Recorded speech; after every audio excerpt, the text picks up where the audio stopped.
ଗାଁଟିର ନାମ ଥିଲା ଜଳସାହି। ସେଠାରେ ନଦୀ ପାଖରେ ଏକ ଛୋଟ ମାଟିର ଘର। ଘରଟିରେ ରହୁଥିଲେ ଏକ ଝିଅ ଅନୁରାଧା। ଅନୁରାଧା ଜଣେ ଶାନ୍ତ, ସଭ୍ୟ ଓ ମଧୁର ମନର ଝିଅ।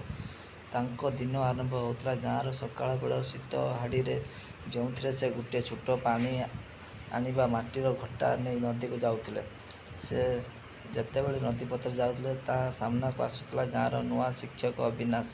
ସହରରୁ ନିଯୁକ୍ତ ହୋଇ ଆସିଥିଲେ ସେ। ଦୁହେଁଙ୍କ ଆଖିରେ ମିଳିଥିଲା ଏକ ସକାଳ ଏବଂ ମାତ୍ର ଏକ ଦୃଷ୍ଟିର ଯେପରି ସମୟ ଥମକି ଯାଇଥିଲା। ଦିନଗୁଡ଼ିକ ଗଡ଼ି ଯାଇଥିବା ଅବିନାଶ ଶିକ୍ଷାଳୟରେ ଛାତ୍ରୀଙ୍କୁ ପଢ଼ାଉଥିଲେ। ଅନୁରାଧା ତାଙ୍କ ବୁନକୁ ସେଠିକୁ ନେଇ ଯାଉଥିଲେ। ସେଠାରେ ଆରମ୍ଭ ହେଲା ଏକ ନୀରବ ଭାବନା, ଯାହା ମନରେ ଅନୁଗାନ ଜଳାଇଦେଲା, ହେଲେ ମଧ୍ୟ ମୁଖ ଆସିଲା ନାହିଁ। ଗୋଟିଏ ଦିନ ସ୍କୁଲ ପରେ ଅବିନାଶ ତାଙ୍କ ଘର ପାଖରେ ଯାଇ କହିଲେ, ଅନୁରାଧା, ତୁମେ ଗୀତ ଗାଉଛ କି?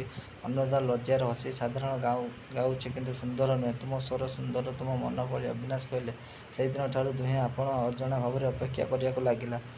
ପ୍ରେମ କେବେ ଶବ୍ଦ ଚାହେଁନି, ତାହା ଚାହେଁ ଅନୁଭବ। ଅବିନାଶ ଏବଂ ଅନୁରାଧା ମଧ୍ୟରେ ସେହି ଅନୁଭବ ଜନ୍ମ ନେଲା ଏକ ଚିଠି ମାଧ୍ୟମରେ।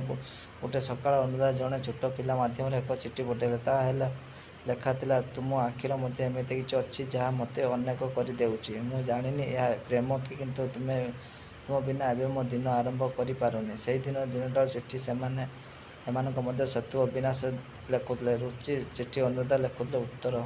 ଲେଖାଗୁଡ଼ିକ ତାଙ୍କ ସ୍ୱପ୍ନ ଭଳି ଅନୁଭୂତି ଜୀବନ ପାଇଥିଲା। କିନ୍ତୁ ଭାଗ୍ୟ ସବୁବେଳେ ମନୁଷ୍ୟଙ୍କ ସାଥ ହୁଏ ନାହିଁ। ଅବିନାଶ ସହରରେ ବାପା ଗୁରୁତର ଅସୁସ୍ଥ ହୋଇ ପଡ଼ିଥିଲେ। ସେ ଜାଣିଥିଲେ ଯେ ତାଙ୍କୁ ଫେରିବାକୁ ପଡ଼ିବ। ସେ ଅନୁରାଧାଙ୍କୁ ଏକ ଚିଠି ଲେଖିଲେ, ମୁଁ ଫେରିଲେ ନିଶ୍ଚିତ ଫେରିବି। ଏହି ଚିଠି ଯେପରି ତୁମ ହାତରେ ଥିବ, ସେହିପରି ମୋ ମନ ସବୁବେଳେ ତୁମ ସହିତ ରହିଲା। ଆସି ସେହି ଦିନଠାରୁ ତାଙ୍କ ଜୀବନ ଶେଷ ହେଉଥିଲା ଆଶାରେ ଯେ ଅବିନାଶ ଫେରିବେ। 3 ବର୍ଷ ଗଲା। ଯେପରି ଅଛି ସେପରି ରହିଗଲା। କିନ୍ତୁ ଅନୁରାଧାର ଆଖିରେ କେବଳ ଅପେକ୍ଷା ଅଛି।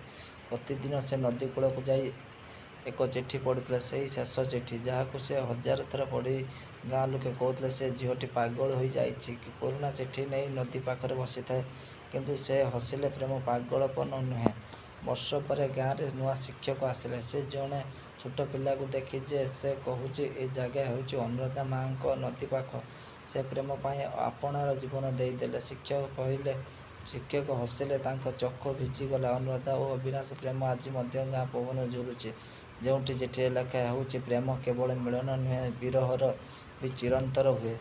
ମୋ ଅନୁରାଧା, ତୁମେ ଚିଠିର ପ୍ରତ୍ୟେକଟି ଶବ୍ଦରେ ମୋ ସାଥୀରେ ଅଛ।